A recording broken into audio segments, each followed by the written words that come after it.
For those of you that might not know, I run a wholesale sealed product business that mainly focuses on Japanese and Chinese sealed products, some English too, but mainly Japanese and Chinese. And in 2025, we sold over 86,000 boxes, which was a little over $6.7 million in sales. And in this video, we're going to talk about what I learned. When you do a lot of volume, you get to see a lot of different things. You get to see how people's businesses operate. Most of the people I sell to are businesses, whether it be like streamers or card stores or, vendors at local shows, whatever the case may be, right? So I get to talk to a lot of different people and sort of hear what's going on in their business.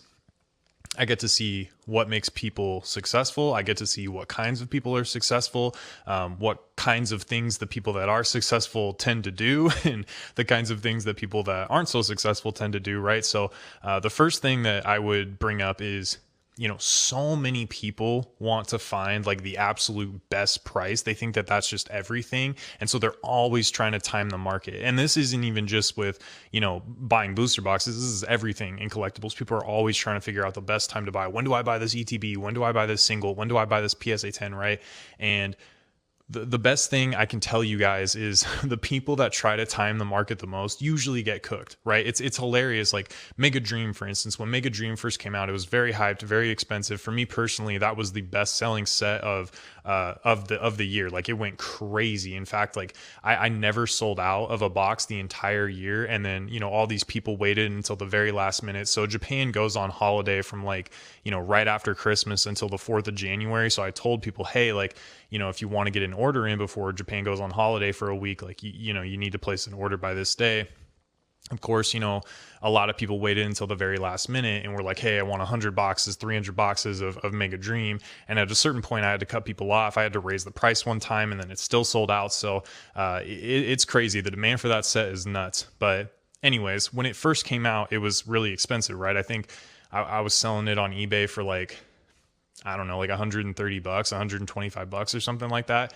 And what's funny is all these people were like, well, I don't want to buy it. It's going to come down. Like Japanese sets, pretty much all the time, they come down after release because they do a reprint 2 weeks after and they come down a little bit. So none of these people wanted to buy, right? And what's hilarious is there was actually more margin between what I was able to get it into the States for and sell it on eBay when the set first came out, and I was able to sell a higher volume of boxes. I think at one point I was wholesaling it at I started out probably, I don't know, $100. I can't even remember where it was at release, but it was expensive, right? I want to say it was close to, if not over $100. It came all the way down to $70. And what's hilarious is there was less margin buying it at $70. So for all the people that waited and wanted to buy in at the perfect time and wanted to find, when it was cheap and time the absolute bottom, even if you timed the bottom perfectly, you still would have made more money just buying it at release. So it's funny, people are always so hyper focused on this stuff. And it's dude, if you can buy this box right now for $100, let's say, whatever box, it doesn't have to even have to be Mega Dream, but I use Mega Dream as an example because it was so liquid, so many you put 20 boxes up, they'd sell in 15 minutes. It was crazy. But if based on whatever your customer base is, if that you can buy whatever box, whatever product, doesn't even matter, at $100, turn around and sell it for 110, 115, you can immediately do that. And those boxes will sell through. Who cares if it's going to drop to $80? Who cares if it's going to drop to $75 to $65 a week from now, 2 weeks from now? If you can buy those 10 boxes and immediately turn them around and make your money, who cares what it's going to drop to? Make your money now, and then when the market drops, buy more. And what's funny is people think that they're going to buy at this certain price, and then the market's going to come down, and they're going to be the only person that the market comes down for. They're like, oh, well, I just bought it for $80 and now the market came down to 75. And so I'm screwed. There's no margin left. It's dude, the market came down for everybody else. The market for everybody else was also $80 a week ago. And now that it's down to 75, guess what? The market for everybody is 75. So like that $5 differential, it isn't just for you. So the market will take care of itself, right? Like all these people that had bought at $80 the week prior, and they're going to have to sell through their inventory and chances are they're not going to want to take a loss. And in this market, like you don't need to take a loss, right? So, these people are going to want to sell through their inventory based on the fact that they got it at $80. Now, after a certain point, if the replacement cost is $75, yeah, the market will come down and adjust. But again, it will adjust for everybody. It's not like, oh, okay, well now it's 75. It changed to 75, but you still got to wait to like get that product into the States. You got to place the order. Then you got to wait like 2 days to get it into the States, right? So things don't happen instantly. The market tends to take care of itself. So I just think it's funny that so many, and people ask me all the time, and like, look, I go on Japanese social media, I watch Japanese YouTube, I go on Japanese Twitter, I read all this stuff, I see, like which stores are getting reprints, sometimes it's booster boxes, sometimes it's just booster packs, right? So it doesn't really affect the price of the booster box as much. I do all this stuff to kind of get a good idea at what's going to happen, but I honestly, I have no idea. Right. Like and it's funny because I was talking, to one of my main people that I work with, and they were so surprised that like Mega Dream was going crazy. And I'm like, dude, like, what are you talking about? Like this set's going insane. And they're like, oh, really? Like, it's not that popular over here. So you can't always get like some crazy information that's going to give you insight to the market and make you buy stuff at the perfect price and like, predict the future and all that kind of stuff. All I can say is all that matters is being able to buy whatever it is. Just buy it. Know that you can sell through X amount of units. Maybe it's 5 boxes. Maybe it's 10 boxes. Maybe it's 50 boxes. It doesn't matter. Don't overbuy. But don't wait and sit on your hands because you're like, well, this is going to come down in price. Who cares if it's going to come down in price? PSA 10s always go for the craziest amount. Of the first, 100 slabs that are graded always sell for the most. And then generally the price comes down on like a modern PSA 10 of like a new chase card, right? But like, should you not have graded that? If you go to a card show the week of release and you find some crazy Charizard or something, it's the chase of the set, and you look at it, it's priced at market, it's going to get a PSA 10, and that PSA 10 is going to go for like a premium, should you not buy that card because, well, in 3 weeks from now, the card might come down 20% or whatever? Like, no, like make your money. You know what I'm saying? So it's so funny to me, like how many people try to time the market, try to get in at the...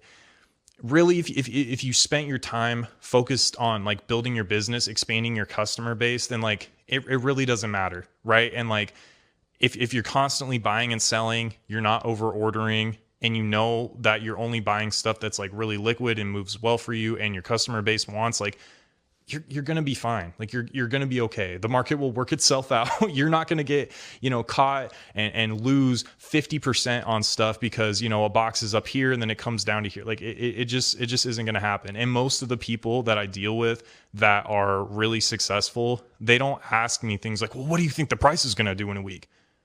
I never hear that. The guys that are ordering like 5 figures a week, they never ask me that kind of stuff.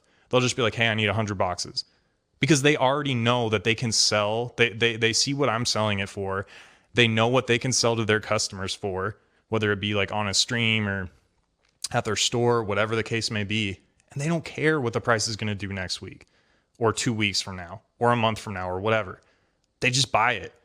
So if you spend more time focused on building out your business, building out your customer base, giving yourself sort of like more liquidity channels, that is a way better use of your time than trying to time the market. Like I said, like I did just the wholesale arm of my business, over 6.7 million, over 86,000 boxes. I can't time the market perfectly. I don't know anybody that can. My suppliers can't time the market perfectly. No one can. Like that's kind of what makes collectibles fun and exciting. Is it's super volatile and it's all over the place. And there's nothing you can really do. No amount of information that you can have that will predict how the market is going to turn out. So again, it just matters on your sell-through rate, your liquidity channels, your customer base. I've beat that point into the ground, beat a dead horse, right? So that was the first thing I wanted to talk about. The second thing is like weighing intangibles. So like I have multiple different options for people that I can buy from, and sometimes this person might be like $1 cheaper per box or something like that, right? But if I need that product, if I know that that product's going to sell well, if the person over here is like a dollar cheaper per box, but it's going to take me 2 extra days to get the product, and this person over here is, like I said, $1 more expensive, but I can get the product in 2 days. What do I care about 2 days, $1 per box? Let's say I order 20 boxes, right? I pay $1 extra per box. So I paid an extra $20, but I get it 2 days sooner. Who cares about the $20? If I'm able, like, if I have 2 more days of ability to sell that product. If I'm only, let's say I'm only making $5 a box or something like that, I have to sell 4 boxes to make up for the $20 extra that I paid, right? Maybe I sell through all 20 of those boxes in 2 days, and then I turn around and I'm able to get another order in. So I can get 2 orders in the time that it would have taken me to get, this one order in and save $1 per box. So like sometimes people are so over focused on getting the absolute best price, but the intangibles matter. Sometimes the people with the best price don't provide the best service, aren't the most reliable. And in my experience, unfortunately, like that's generally the case, because the people that provide the best service, the people that are the most reliable, don't need to be the cheapest. And so for people that are looking to start a business, especially in Pokemon,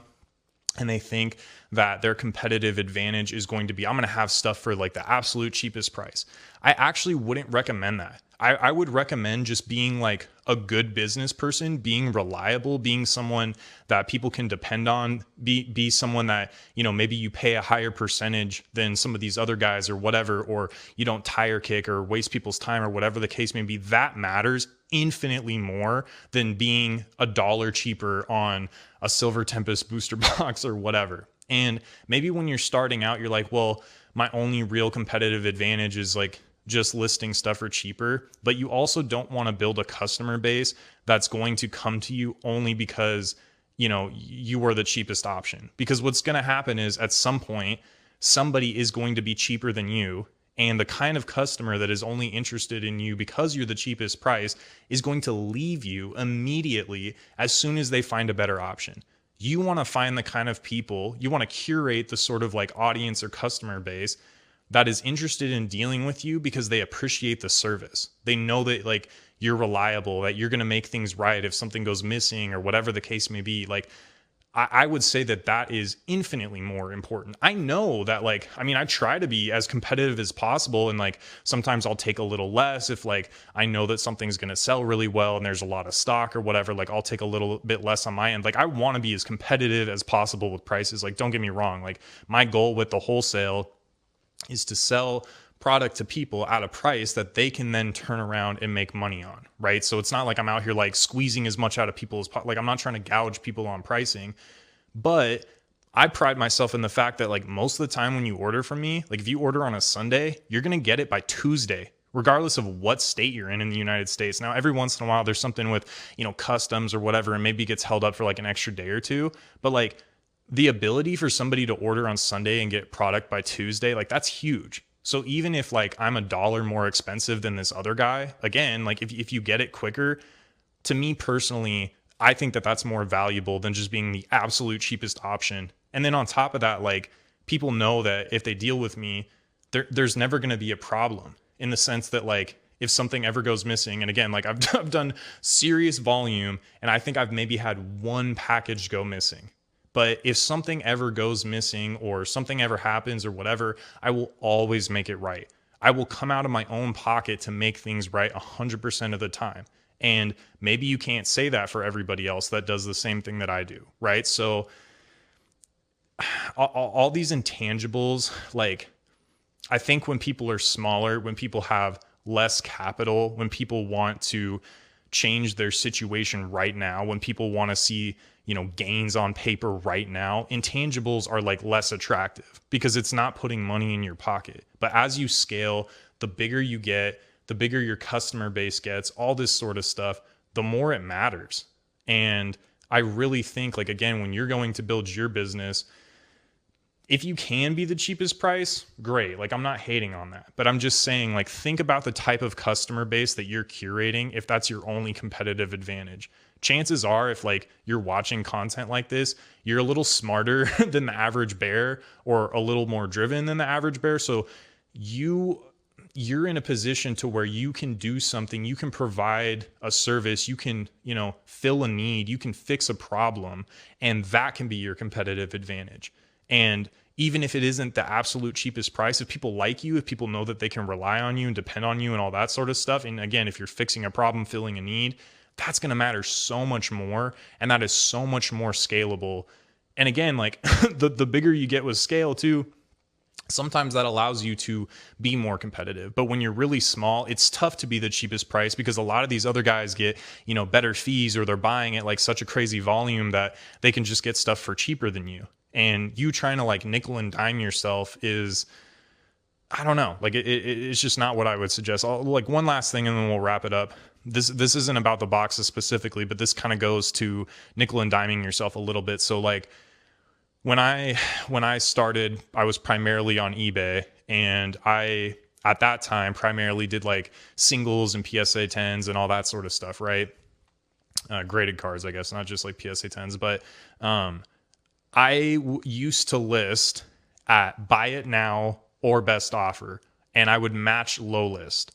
And what I was telling people, what I was telling these buyers subconsciously is, not only am I willing to be the cheapest on the market, but on top of that, I'm willing to take even less because I had best offer on, right? And I can't remember if it was, Dan Catch 'em All Collectibles, or James ZNG Emporium, or Nick Old School Pokemon. Like, I can't remember who I was listening to, whether it was like on a video or a Discord call or whatever the case may be. But they told me to turn best offers on. And at that time, I'm thinking like, yeah, okay, like easy for you to say, like you've got, this big business built out and all these sales and stuff like that. Like I'm just this little shrimp, like, no one's going to buy from me. And when I turned best offers off, I started, like, my eBay exploded. I started making so much more money. And what's funny is people have it in their mind that if you don't have best offer on, that people aren't going to reach out and ask for a discount anyways. Now they do. I don't give them.